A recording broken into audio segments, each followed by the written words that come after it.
So, yung sakit mayaman to, sakit sa puso. Napakahirap na magkasakit sa puso. Kaya, yun, sabi ko nga, 580,000, saan ko kukunin yun? Kung ako'y sumusweldo, limbawa ng, sabihin na natin 20,000 naman. So, kung kukomputin mo sa loob na isang taon yun, 20,000 naman, ano lang yun, 240, tama ba? 240,000 isang taon. Kung sumusweldo ka ng 20,000, above minimum yun, 20,000 per month. So, kung ipunin ko yun, 240,000, isang taon pa lang yun. So, kailangan ko magtrabaho para ma-reach ko yung 580,000 na pambabayad nung that time. 2 taon. So, 2 taon na 240,000, magiging 480. Hindi ko pa rin makukuha. 2 taon na ako nagtatrabaho, no? Let's say, for example, 20,000 nga. Yung sahod ko, 20,000 per month. Diba? Sa isang taon nga, 240. So, 240, 2 years ako magtatrabaho, 480 pa lang yun. Ang magiging bill ko, 580,000. So, short pa ako ng 100K. So, meaning to say, yung 580,000 na yun, pag-iipunan ko siya ng 2.5 years. Kung tama yung computation ko. So, kakayanin ba ng isang mahirap yun? Yung 580,000 na pambabayad mo sa angioplasty mo. So, sad story yun. So, mahirap. Hindi kakayanin. Not unless na meron kang business.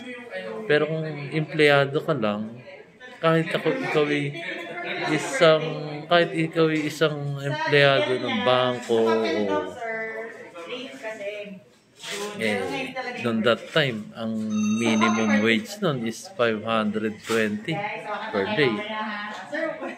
So, kahit mag-1,000 ka pa per day, ang hirap habulin ng ganong kalaking halaga. So, dito ngayon papasok yung sinasabi nila na yung Malasakit Center, di ba? So, yung Malasakit Center ngayon ang tutulong sa iyo, parang sa ganun, makahingi ka ng tulong sa gobyerno dahil tayo naman, taxpayer naman tayo, di ba? So, taxpayer tayo, nagbayad tayo ng mahabang panahon. Gaya ko, taxpayer ko ever since ng mag-asawa ko. So, mag-asawa ko, that will be 1984. So, aga ka nag-asawa, di ba? So, noong that time, nagbabayad na ako ng tax. Pinanganak pa nga lang ako, binabayaran na yung tax ko ng aking butihing ina, di ba? Nagbabayad na yun ng tax. Kasi, pinanganak ako, kumadrona ako, nang isilang ako dito sa mundong ibabaw. So, ang kumadrona, babayaran yun ng aking butihing ina, di ba? So, yun, doon pa lang, nagbayad na tayo ng tax noon. Pagsilang pa lang natin. Yung pang mga tiki-tiki, kung tatandaan nyo, ang mga bata nung araw, tiki-tiki. Para lumakas vitamins yun ng mga sanggol, tiki-tiki. So, yun ang kwento ng aking mahal na ina, na ako'y gumamit din ng tiki-tiki. Ewan ko lang kung may tiki-tiki pa. Hindi ko alam. So, yung vitamins ng isang sanggol. So, tayo naman yung nagbayad ng tax simula nung aking magtrabaho ng 1984, 85, 86, and so on and so forth. Tayo, sabi nga sa inyo, tayo naging tricycle driver. Tapos, nag-upgrade ako kasi at that time, kailangan kumilos ako. Hindi wala pa kasing ganong ayu-ayuda nung araw, guys. Nagsumikap ako. Sabi ko, hanggang dito lang ba ako sa tricycle? So, kumbaga, nangangambuhan pa ako nun. Baboundary pa ako nun. So, nag-isip ako, mag-upgrade ako. Mag-iipon ako. Iipon ako para ako makabili ng sarili kong tricycle. So, overall, nakaipon naman tayo. Before that, nag-construction worker pa nga ako nun eh. Construction worker ako. Gaya nga nasabi ko, yung dyan sa University of Life, mga 77, 78, doon yung year na kinoconstruct yung University of Life na ngayon DepEd na. Yung University of Life, yun yung dati, pangalan niya.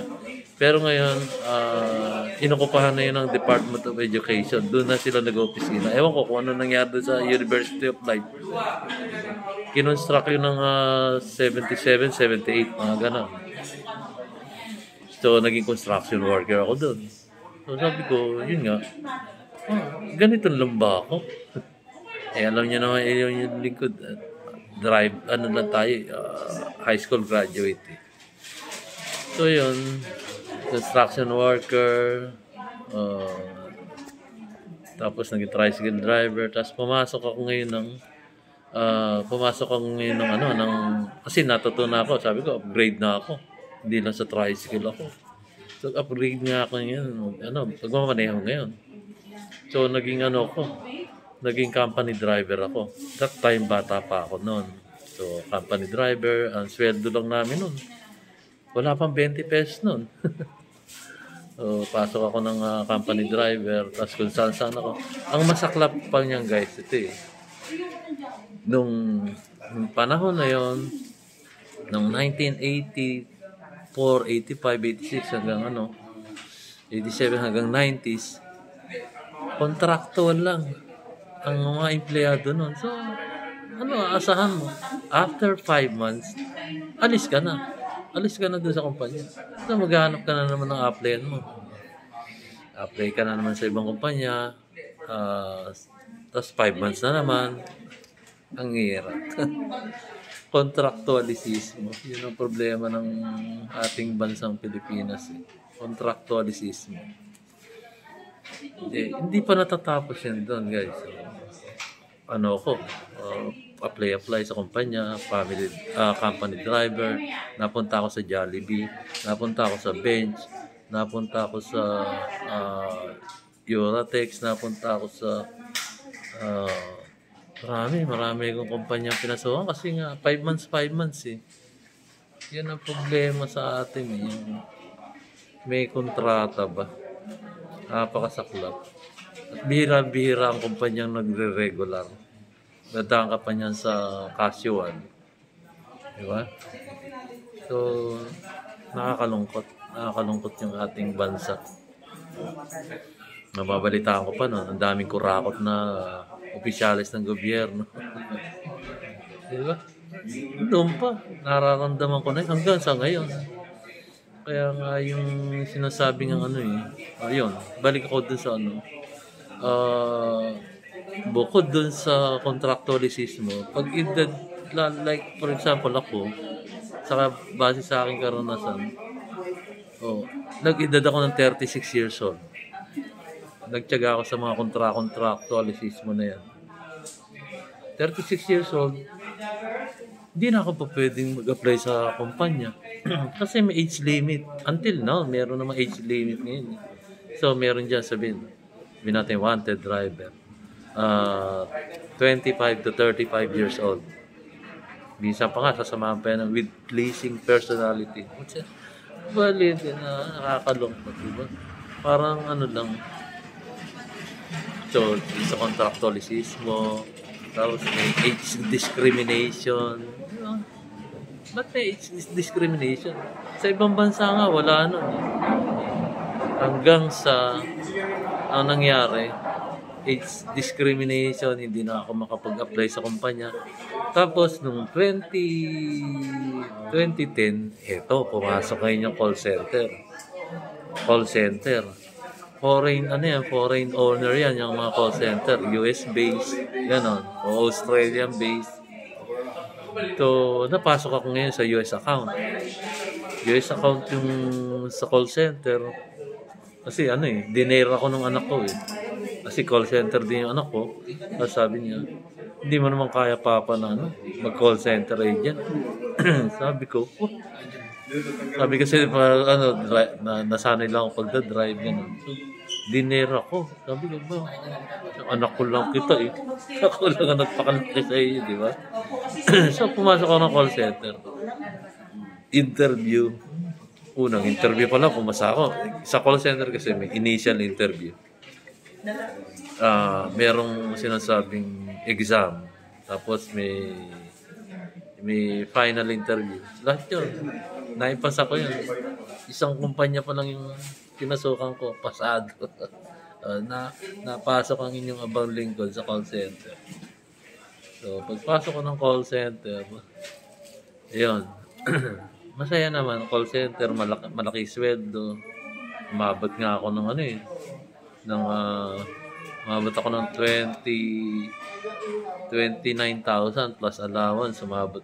Kasi nag-start ako guys. 13,000 na sweldo. Hanggang sa nag-upgrade. Umabot ako sa sa 29,800 plus allowance. Siguro, mapatak din na akong 35,000 a month. Diba? Ang galing-galing na upgrade from construction worker, naging tricycle driver, naging company driver, tapos nag-call center. Di ba? Ganun lang ang pakipaglaban sa buhay. Kaya ako nananawagan din sa mga kapwa Pilipino natin na magsumikap tayo. Hindi yung kagaya ngayon, aasa lang kayo sa ayuda. Nakakalungkot ayuda. Doon kayo aasa, parang monthly. O kung sa may ayuda, tsaka lang pupunta kayo. Makikibalita kayo, pre, saan ba may ayuda? Baka naman po, pwede pila tayo doon. Nasanay ang tao sa ayuda na hindi naman dapat. Aasa ka sa ayuda.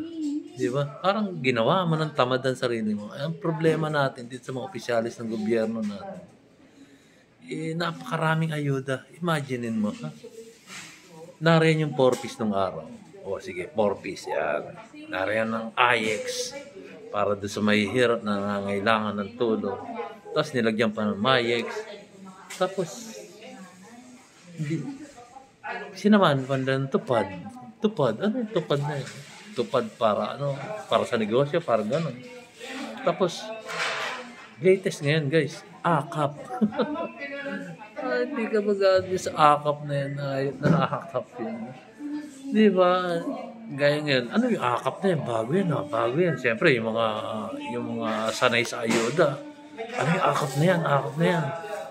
Yung AKAP guys kasi, yung sinasabi ng mga kongresista na to, na nagpasa ng batas na yan, na pinaasa yung mga mahihirap para lang dyan sa mga ayuda na yan, which is wrong. Mali yun. Diba? AKAP para daw sa manggagawang Pilipino na below minimum wage earner. Pwede kang kumuha doon. Pwede kang ayudahan nila kasi mababa ang sweldo mo. Diba? Tama ba yun? Kayo mag-isip. Parang pinaasa mo lang yung tao na umasa dyan sa mga ayuda na yan.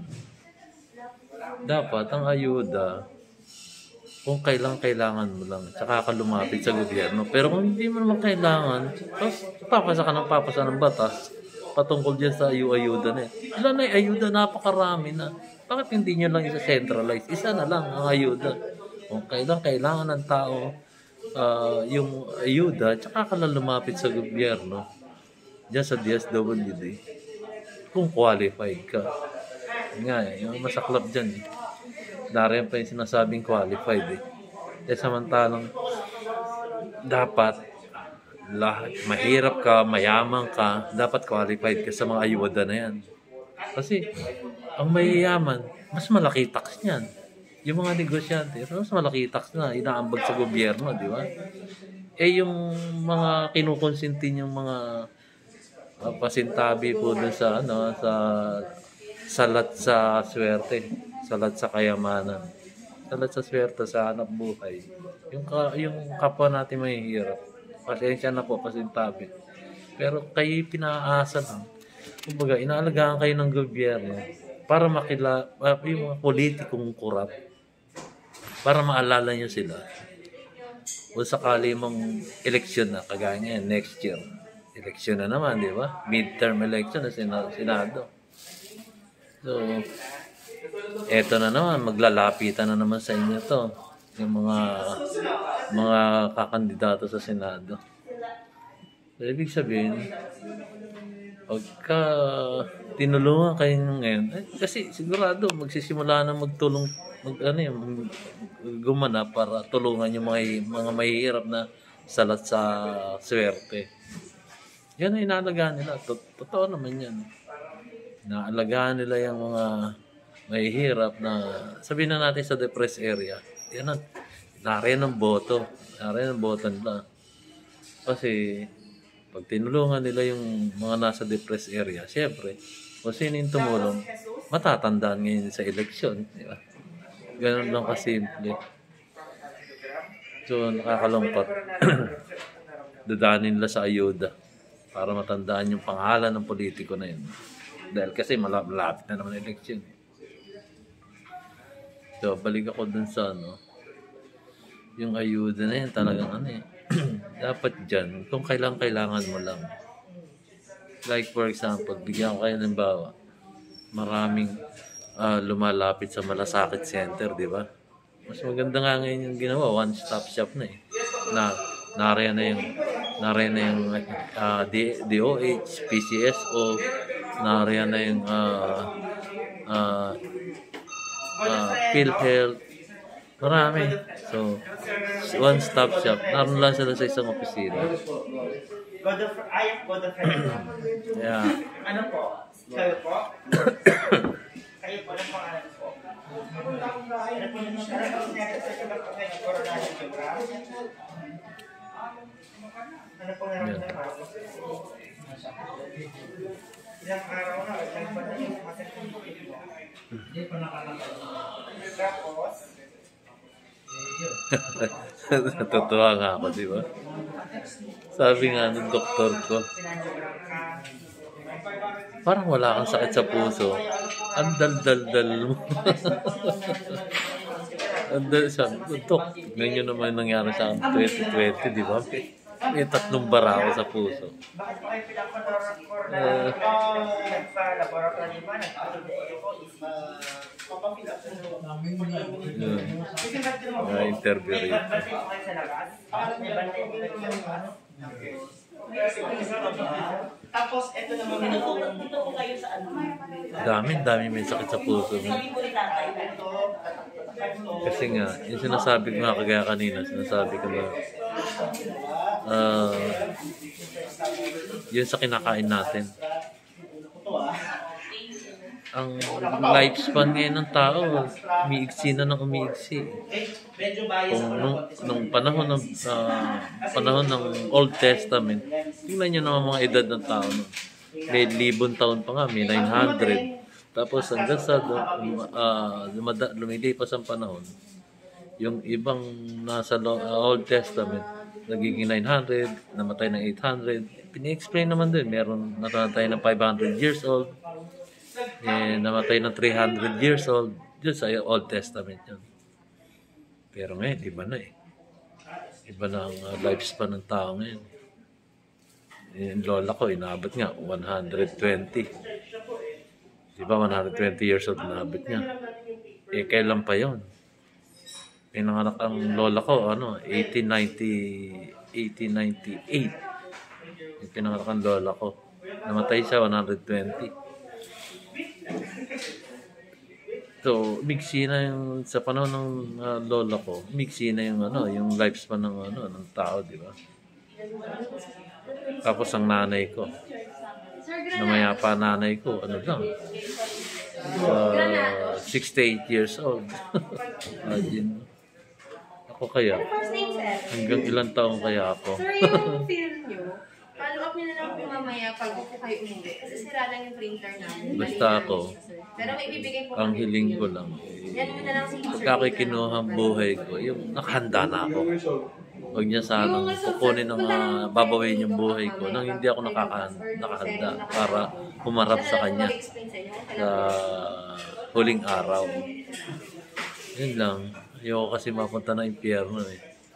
Kaya gawa-gawa na tayo ng mabuti ngayon. Yung mga kalokohan ng araw, pagsisihan na natin. Sasabihin niyo, DIY kay KB, nagsasalita ka nun niya kasi matanda ka na. Kaya ako nagsasalita para at least alam ng mga kabataan natin na huwag niyo sa pulang masanay kayong gumawa ng mabuti sa kapwa-tao. Kaya ako nakapagsasalita ng ganito eh. Aantayin niyo pa bang bata kayo tapos hindi kayo nakahanda? Marami nga, di ba? Marami namang kabataan dyan. Ang agang kinukuha yung buhay. Binabawi ang buhay. Meron pa nga dyan eh. Kagagraduate pala ng kurso niya, kinuha agad. So, ang buhay ng tao may kanya-kanyang dahilan yan kung bakit nangyari yan. So, hanggang dito muna guys. Mamaya naman. Napapangal din ako. Nagugutom na nga ako, di pa ako makain eh. Sige, mamaya ulit guys. Kwento ko kayo ng very informative, inspirational at kapupulutan ng araw. Sige po guys.